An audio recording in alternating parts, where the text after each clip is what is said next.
皆さんこんにちは。今回は DIY シリーズ第2弾。空っぽになったこの部屋を夫婦で全力で DIY している2週間の様子を22分にギュッとまとめました。あっという間に素敵な部屋になるので、ぜひ最後までお見逃しなく。まずは前回のおさらいから。この部屋の DIY を始めてちょうど1週間。すべてのものを移動させ、棚も取り外し、壁紙もなんとか剥がせたので、床しか残っていないゼロの状態になりました。これからいよいよ部屋を作っていこうというところで、壁の色どうしようかなとすごく迷っています。今30種類目の前にカラーがあるので、そう前回色のサンプルをいろいろもらったっていう話はしたんですが、サンプルを見ながらどの色にするのが正解かめちゃくちゃ迷っています。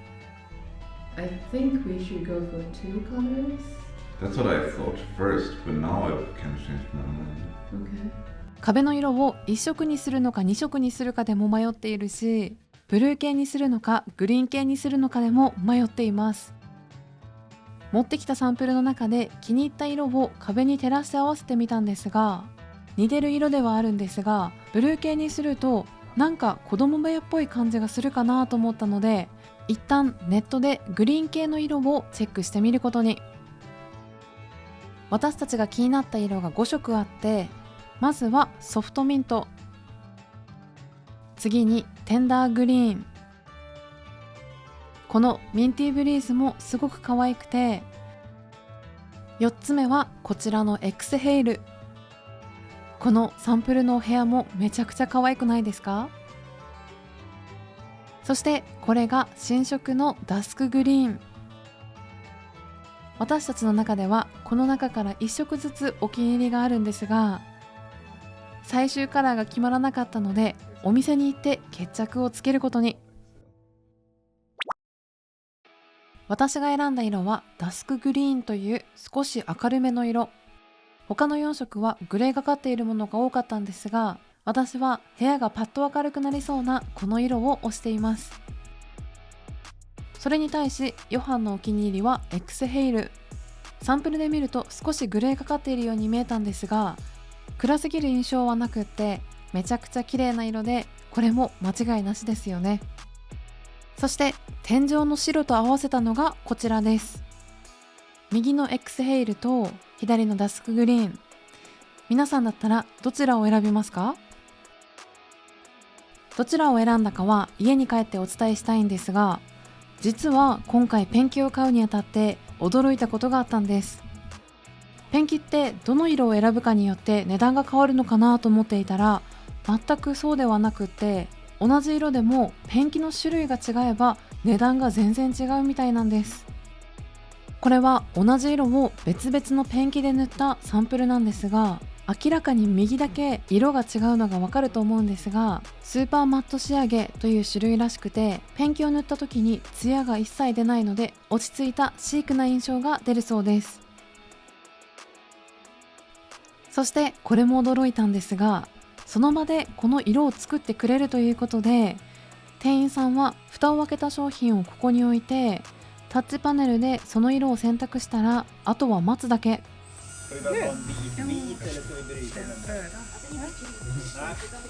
上から色が出てきたら、もう一回蓋を閉めて、この機械に入れてシャカシャカします。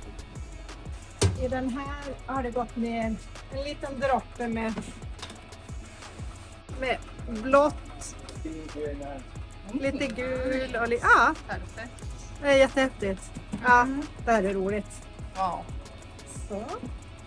Jag kan skaka den, slipper ni röra om den när ni kommer hem och ska måla taket. 帰ってきてどこかにレシートをなくしちゃったんですが、今回およそ10リットルのペンキを買って合計が4万円ぐらいでした。今はですね、こんな感じになってます。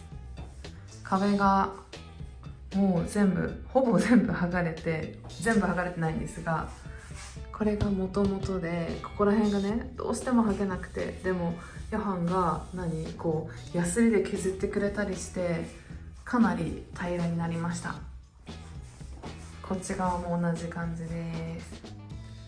で何をするかというと、このね糊を使ってこれを貼っていきます。これはじゃじゃーん、とっても厚めの壁紙です。 It's very large. It's much larger than the normal one. Yeah, it is. ペンキを塗るために壁紙も貼らなきゃいけないことを私たちは知らなかったんですが、壁がこんな風にまだらになっていると色を均等に塗ることがすごく難しいみたいなので、今回は素敵な部屋にしたいので、この下地の壁紙を貼ってペンキを塗っていきたいと思います。 So using quite a bit so that it will stick for sure. うんうん。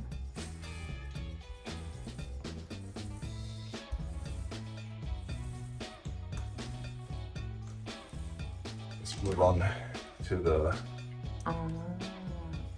Use both. I use both, and then I do the places I can't really get to with the other one. I see. An edge. You mean edge. Edges. Yeah. 壁に設置されたコンセントやスイッチももちろん感電しないように気をつけながらではあるんですが、立体的に形に沿ってカットしていくと壁紙をきれいに貼ることができます。この部屋は大きさ的に言うと6畳半なんですが、屋根の傾斜がすごくて左に行けば行くほど天井が低くなっているので、実際にはもう少し狭く感じるかなと思います。壁紙を貼るのも家具を置くのもこの傾斜に合わせてやらなきゃいけないのが少し大変なところではあるんですが、なんとかヨハンさんやってくれてるみたいです。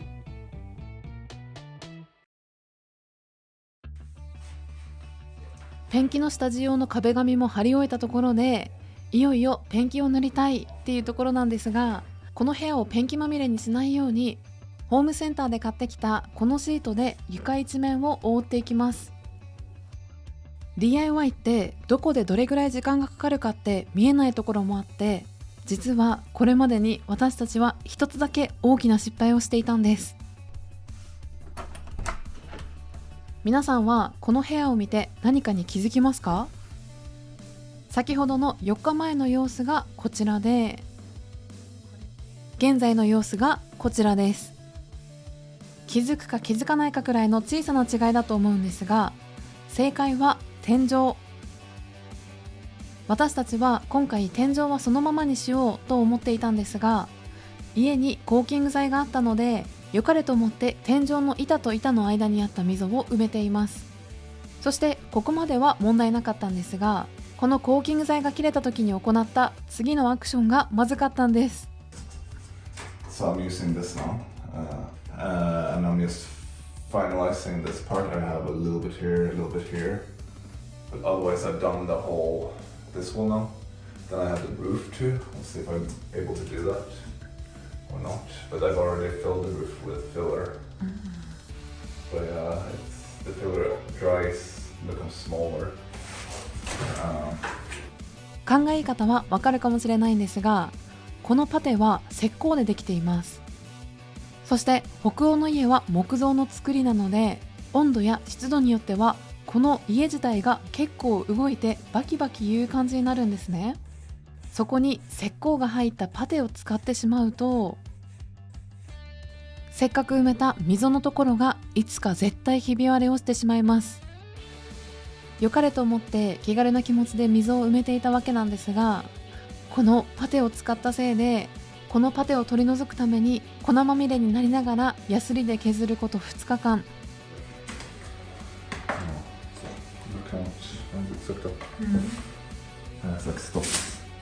新たにコーキング剤を買いに行って、それを天井に使ってみて乾かすまでになんと4日間もかかってしまいました。私は初めてペンキで色を塗るわけですが、いろいろうまくいくのでしょうか。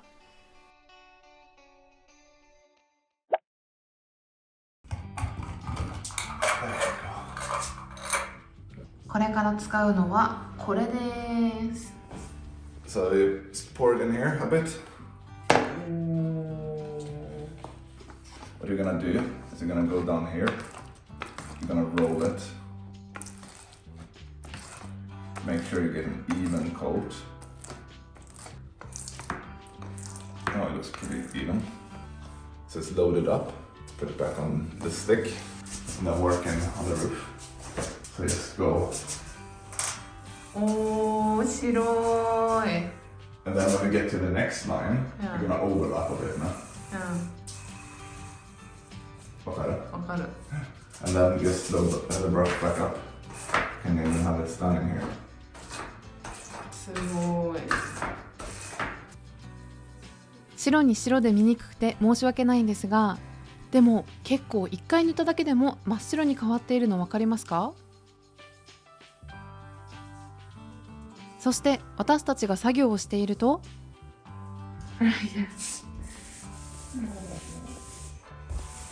中に入ってこれないのでここで待機してます。私はローラーを使って大きく素早く塗りながら、ヨハンはハケを使って端っこの方を丁寧に塗っています。ここまでずっと準備の時間だったので、ようやく手を動かして DIY できることがすごくワクワクでした。今だいたいね、この上と横の屋根を白く1回目塗り終わりました。どうですか？ It's going well, huh? Moving on quickly. ねえ、めちゃくちゃ楽しい。塗るのってこんな楽しいんだっていうね。Yeah. I think it's gonna be good, yeah. ね、なので今多分史上最強に部屋が真っ白です。これもね真っ白だし、上も真っ白、こっちも真っ白で、床はねこんな感じになっています。天井を2回ずつ塗ったら、さっきまで凹凸が目立っていた溝の部分もあまり目立たなくなってきました。それではこの勢いで壁を塗り始めたいと思います。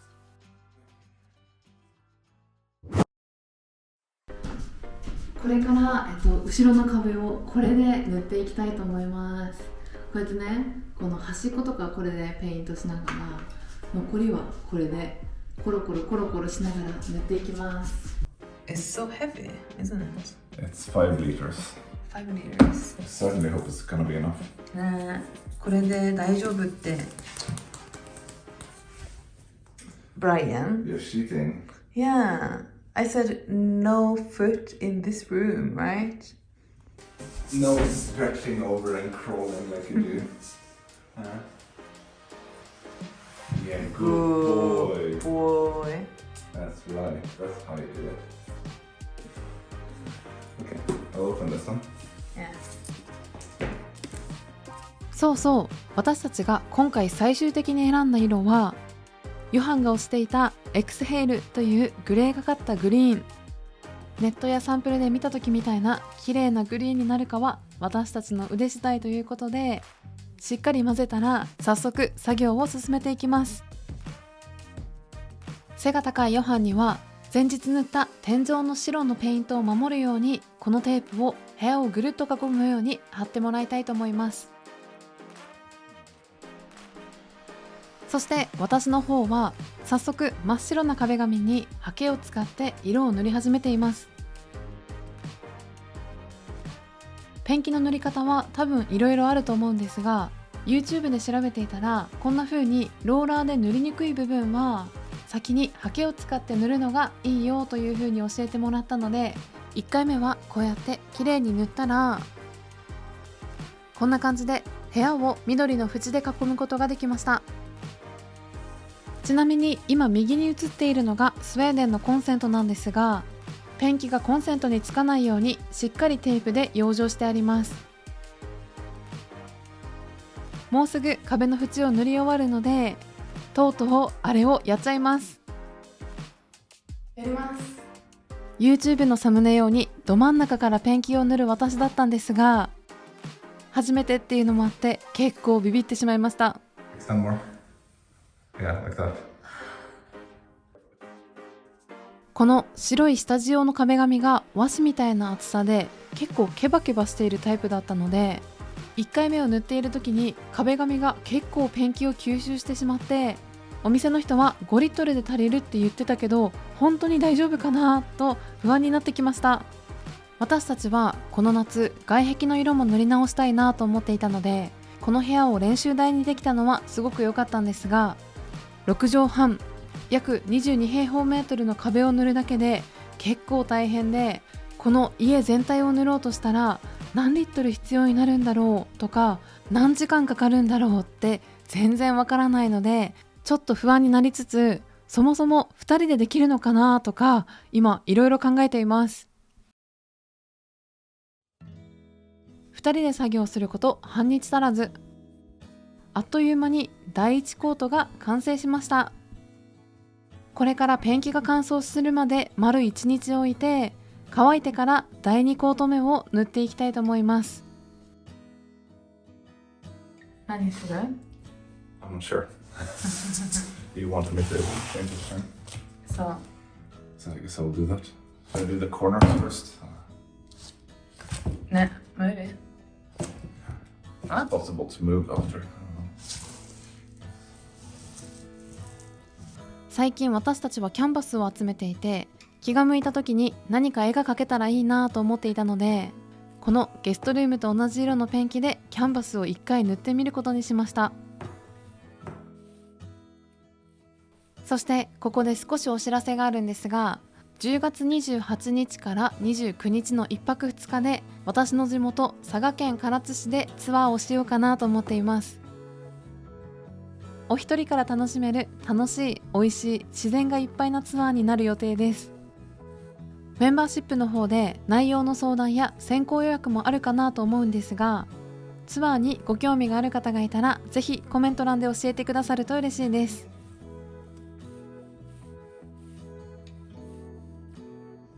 東京でも10月21日土曜日と22日日曜日にいろいろイベントをやりたいなと思っているので、そちらに関してもリクエストやアドバイスお待ちしています。これが3回目です。もうね、これで完全に終わりです。Stay there. No, what did I just say? Okay, stay there. So now I want to peel off the tape and hopefully the lines under it will be okay. 部屋全体は2度塗り、この大きな壁だけ3度塗りをしたら、そのペンキが乾かないうちにテープを剥がしていくのがいいみたいです。 DIY を始めた当初はこの低い壁に関しては違う色のペンキで塗ってアクセントウォールみたいにするつもりだったんですが、どうしてもこの斜めになった天井の存在感がすごかったので、今となっては一色のみでシンプルにしたのも間違いではなかったかなと思います。そしてこういったコンセントもペンキがつかないようにテープでぐるぐる巻きにしていたので、ペンキを塗り終わった時点でこうやって剥がしたんですが、これがなかなか気持ちよかったです。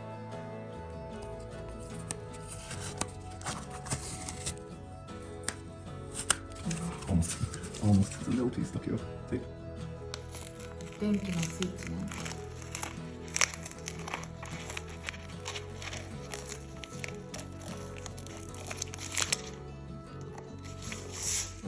いい感じ。 Almost perfect じゃない？ね、綺麗。ブライアンもジャマもこうやって私たちが作業している様子をずっと温かく見守ってくれていました。